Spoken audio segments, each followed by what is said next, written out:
দেখো বন্ধুরা, ঘরটার কি অবস্থা তোমরা দেখো। প্রত্যেকদিন ঘরটা গোছ গাছ করে দেখতে পাও, আর আজকে ঘরটার পুরোটাই উল্টো, তাই না? দেখো কি অবস্থা। তোমরা এটা দেখে চিনতে পারছো, ঘরের লোকটা দেখে চিনতে পারছো এটা দেখো। আর ঘরের কি অবস্থা, এই যে পুরো ছড়িয়ে ছিটিয়ে কি কি অবস্থা। এখন কটা বাজে বলো তো? এখন 7:30, সকাল 7:30। আর সকাল 7:30-এর সময় আমার ঘরের অবস্থা নাজেহাল অবস্থা হয়ে গেছে। কিচ্ছু করার নেই, তোমরা দেখতেই পাচ্ছ।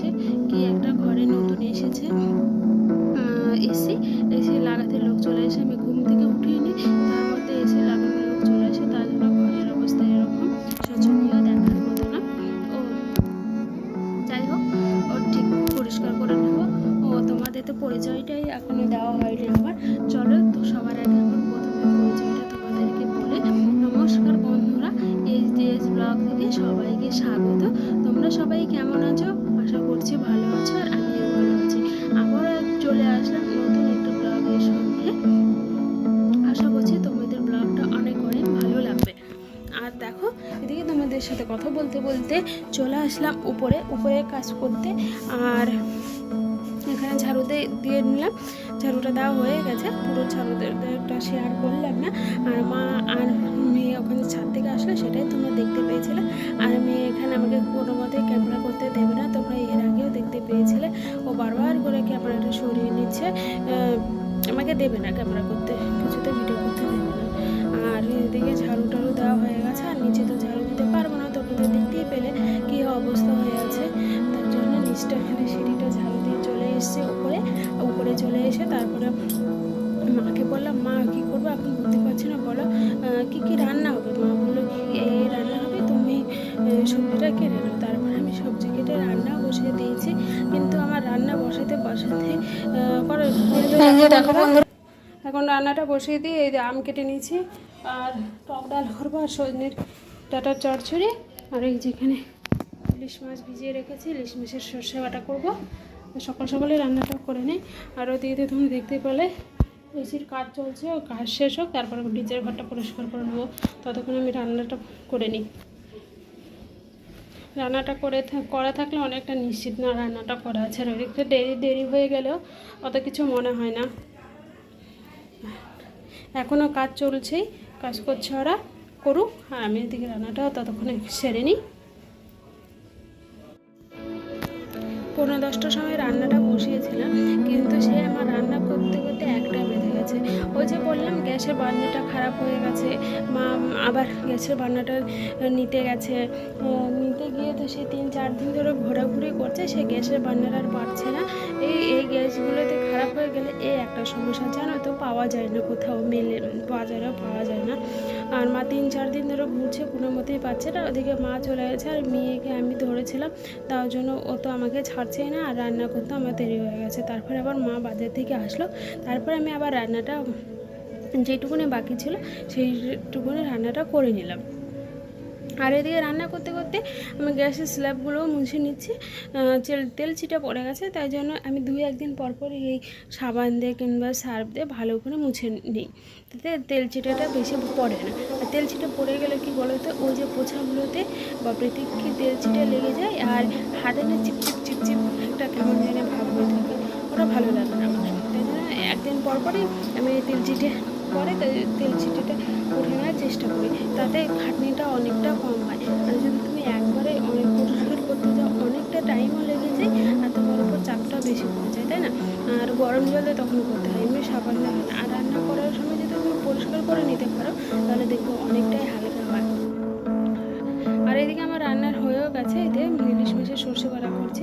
একটু হয়তো তোমরা ঝোলটা বেশি দেখতেই পাচ্ছ, কিন্তু পরে একটু থাকবে না, থাকবে, মানে যেটুকুনি থাকার সেটুকুনি থাকবে। আর পাতলা করেই করেছি, গরমের সময় তো পাতলা করেই ভালো, মশলা টশলা ভালো না, একটু পাতলা করেই করেছি, ওই জন্য তোমরা দেখতে পাচ্ছ এরকম। আর মাছগুলো আমি দিয়ে দিচ্ছি, ইলিশ মাছগুলো দিয়ে দিচ্ছি। আর কী কী রান্না হবে সেটা তোমরা পরে দেখতেই পাবে। আর আগে তো বলেইছি কী কী রান্না হবে। আর দেখো ইলিশ মাছের ভেড়গুলো, আর এখন ইলিশ মাছ নিয়ে এসে বাবা, ইলিশ মাছের দাম কত, কিন্তু ওই যে বাবা শুনবে না। আর মাছ যদি ভালো দেখতে পায় তাহলে বাজার থেকে নিয়ে চলেই আসবে, যত টাকাই দাম হোক না কেন নিয়ে চলে আসবে বাবা। মানে বাবা মানে আমার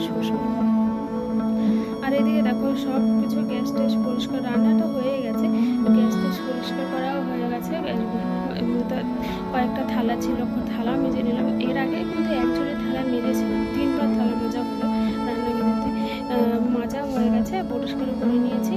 আর এদিকে তরকারিটা ফুটছিল, তার মধ্যে আমি জামা কাপড়গুলো কেচে নিয়েছি। আর জামা কাপড় তো থাকবেই, ওটাতে প্রত্যেক দিন থাকবে, তোমার বাচ্চাদেরও জামা কাপড় থাকবে। আর এদিকে কী কী রান্না হচ্ছে সেটাই তোমাদেরকে একবার দেখাচ্ছি। ওদের সন্ধ্যের একটা চচ্চড়ি, টক ডাল আম দিয়ে, আর ওই মেয়ের জন্য একটা মাছ ভাজা, আর ইলিশ মাছের সর্ষে বাটা। এই ছিল আজকের মেনু। আর এইদিকে জামা কাপড় কেচে রেখেছিলাম, সেটাই তোমাদেরকে দেখাচ্ছি, এখন মেলে দেবো। আর এদিকে তো আবারও খাওয়া দাওয়ার পরে নিচে চলে আসলাম। এখন বাজে 3:30। এখন এগুলো আমাকে পরিষ্কার করতে হবে। আর দেখো কী অবস্থা, সেটাও তোমাদেরকে আবারও দেখাচ্ছি কী অবস্থা। ওরা তো কাজ টাজ করে চলে গেছে। আর কি বলে তো, আমাদের অনেকটা দেরি হয়ে গেছে।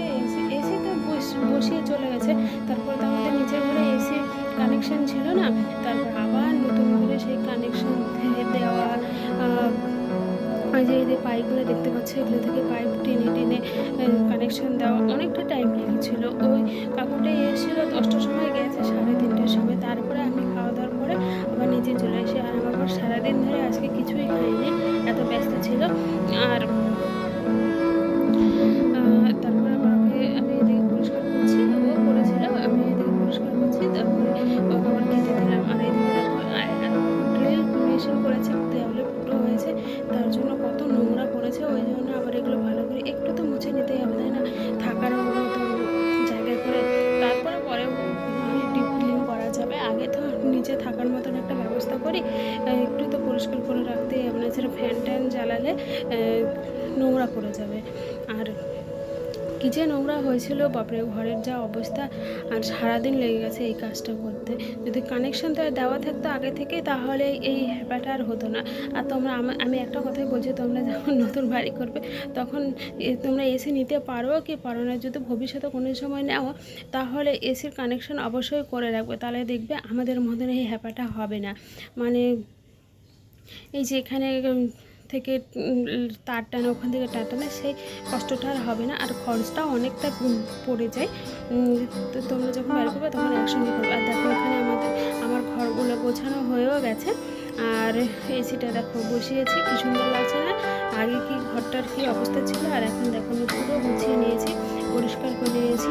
আর পরিষ্কারের সময় তোমাদেরকে দেখাতে পারিনি, কারণ মেয়ে যা দুষ্ট করছিল, পিছিয়ে পিছিয়ে পিছিয়ে পিছিয়ে ঘুরে বেড়াচ্ছিল, আর ওই জন্য আমার ভিডিও শ্যুট করতে পারিনি।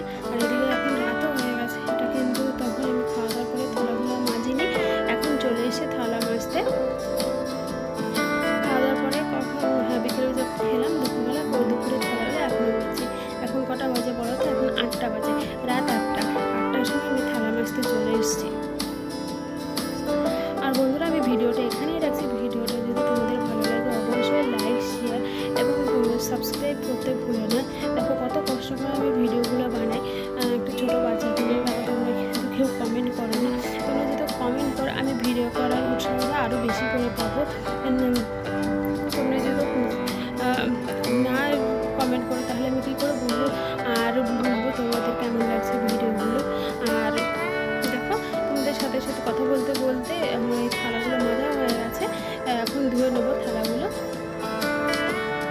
আর এসিটা বসে কেমন লাগছে ঘরটাতে অবশ্যই কমেন্ট করে জানো। আমার অনেক দিনের স্বপ্নটা পূরণ হলো, আমার খুব খুশি, খুব আনন্দ লাগছে এসিটা বসার জন্য। অনেক দিনের আশা আমার পূরণ হলো আজকে। টাটা।